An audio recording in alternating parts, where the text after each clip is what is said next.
Deputado, falávamos agora há pouco de alianças políticas, então, do PPS com aí PSDB, PMDB, etc.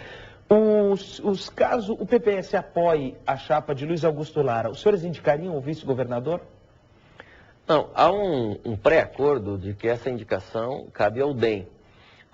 O PPS não está buscando, nem reivindicando, nem a vaga de vice, nem a vaga ao Senado. Mas se tiver que fazer essa indicação, nós vamos, entre os nossos quadros, escolher alguém para ocupar essa função. Então, nós estamos dizendo aos nossos companheiros do PTB e do DEM de que aquilo que couber ao PPS, nós vamos encontrar alguém... Algum nome já? Em condições, não, porque também não sabemos exatamente como isso vai ficar.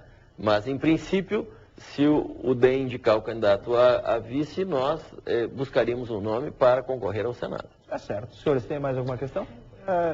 Voltando à questão, digamos, que estava falando dessa complicação para a cabeça do eleitor, qual é a identidade do PPS hoje a nível nacional? Ele nasceu como uma dissidência, digamos, uma mudança do antigo Partido Comunista Brasileiro, naquele momento de transição do fim do comunismo na Europa. Hoje ele ainda é um partido socialista. Ele tem uma identidade nacional ou, como outros partidos, ele tem, digamos, em cada estado uma composição, um grupo, uma posição política diferente? Como é que se apresenta hoje o PPS?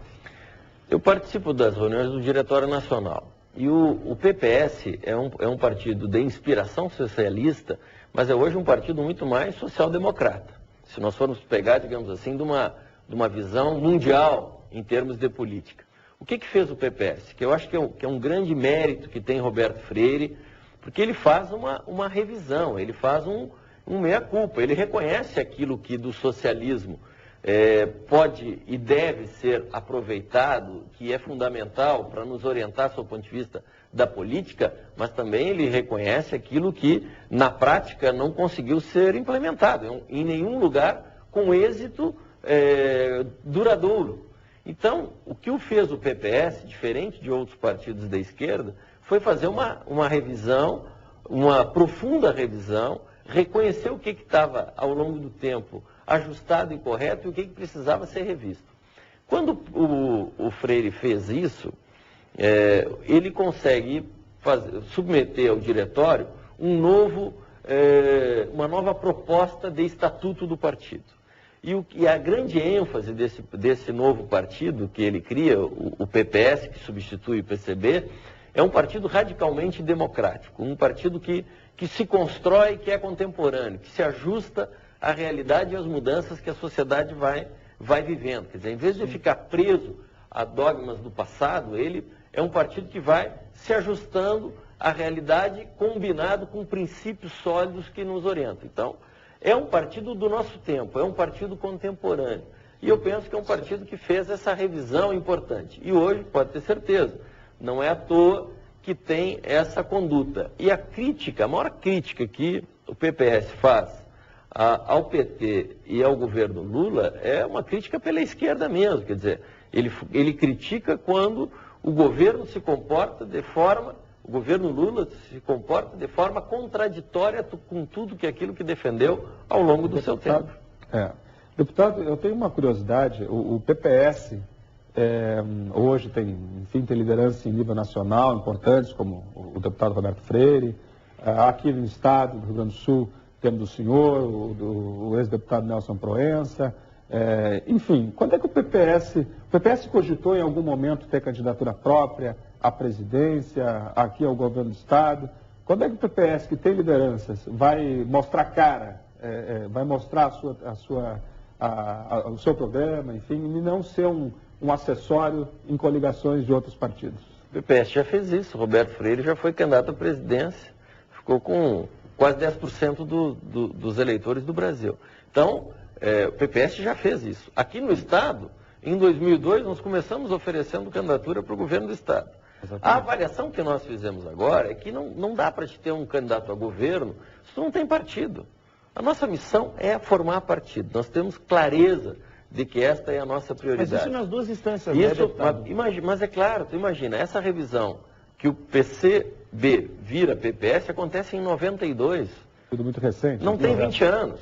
O PPS no Rio Grande do Sul tem 8 anos com representação parlamentar. 8 anos com representação parlamentar. Não há o perigo de uma reforma partidária, como a cláusula de barreira quase provocou, do partido desaparecer e ser incluído por um outro partido maior? Sim, mas aí se houvesse uma exigência legal. Senão, dentro do contexto atual, nós estamos sobrevivendo por um lado e crescendo, avançando. Claro. Nós aqui no Rio Grande do Sul temos crescido a cada eleição. Claro. Né? Nós, na eleição de 2006, nós avançamos muito com relação à eleição anterior. Na primeira eleição nossa, nós elegemos 3 deputados estaduais e 1 federal. Sim. Nós, na seguinte, em 2006, nós elegemos 4 estaduais e mantivemos a vaga na Câmara Federal. Agora, por exemplo, nesse momento de indefinição, não seria o momento de lançar um candidato próprio e talvez depois do segundo turno, caso o candidato do PPS no primeiro turno não passasse para o segundo turno, esse momento em que o partido está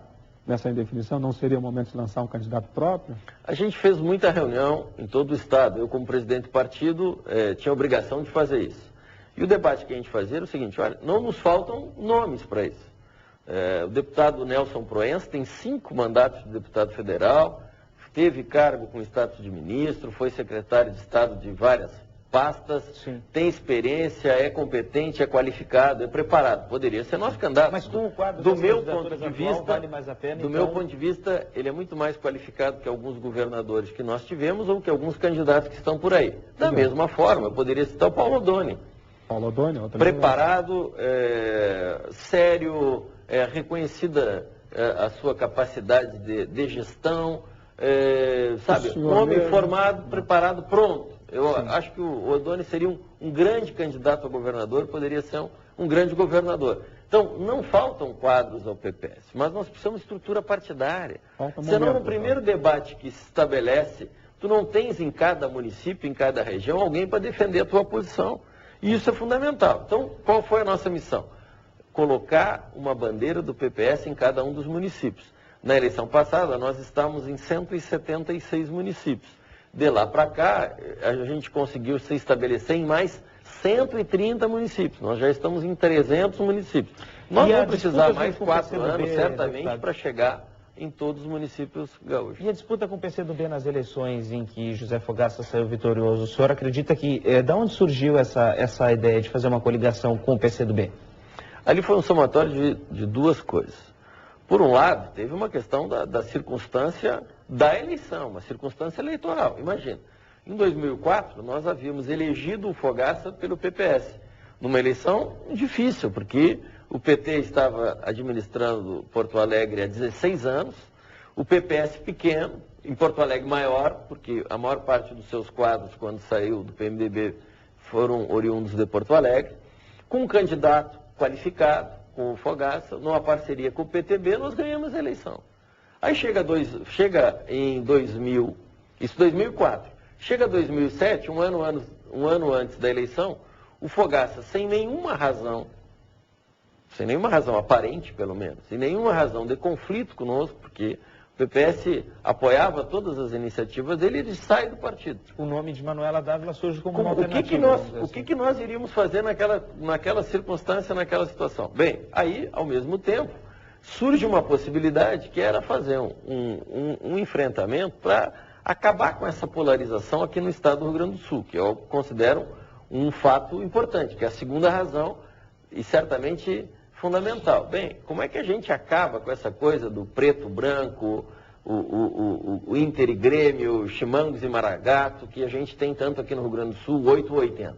E, cara, vamos tentar criar um caminho novo para Porto Alegre. Então, a proposta, e a própria liderança da Manuela, eu reconheço, a Manuela ela é qualificada, preparada, ela é uma jovem que certamente vai ainda alcançar grandes postos na gestão aqui do estado do Rio Grande do Sul. Deputado, então, eu penso que foi uma experiência importante que nós vivemos ali. E foi exitosa, só para concluir, Helder, foi exitosa para nós porque quando nós elegemos o Fogaça prefeito, nós elegemos 2 vereadores, a Clênia e o Paulo Odoni, em 2004.